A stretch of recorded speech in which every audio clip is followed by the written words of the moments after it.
Let's bring in our next panel now with Gemma Tognini on the desk from GT Communications, sporting something that I thought we'd ban from this set.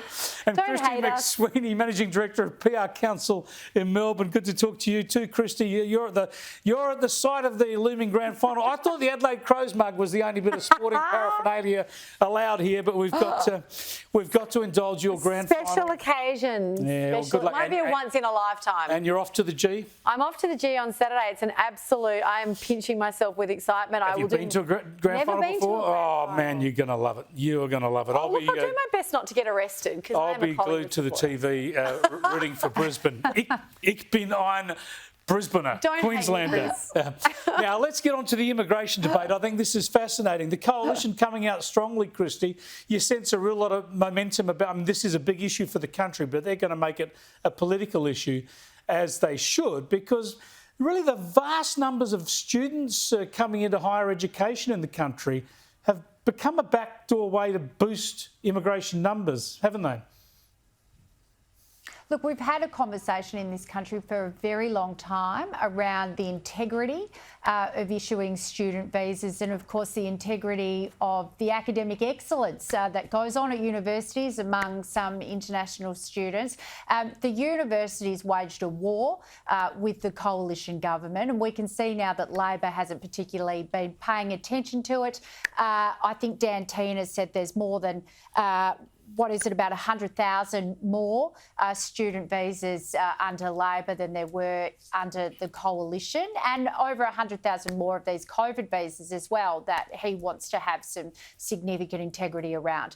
The Home Affairs Minister, Clare is due to release the immigration strategy, and that's been due to be released at various times in the cycle, Chris, but we haven't seen any word of the immigration strategy yet. They've been keeping very quiet on it.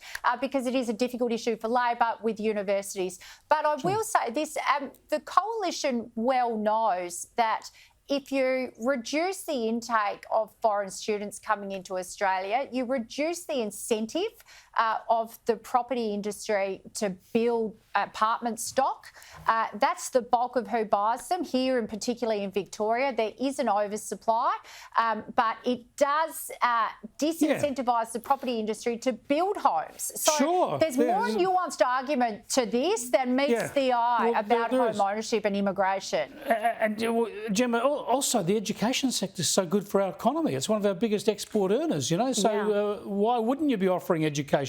Surely you've really got to tighten up the immigration controls around it if it's being used as a backdoor entry method. Definitely, but Kristy just alluded to the fact that it's a more nuanced conversation, and it absolutely is. And we cyclically, intermittently touch on the fact that, it's not just our cities. We want to be encouraging people to go to the regions. And we saw during COVID this mass migration of people going, you know what, had a gutful of living in the big city, I'm going to take off, property prices boomed, all that sort of stuff.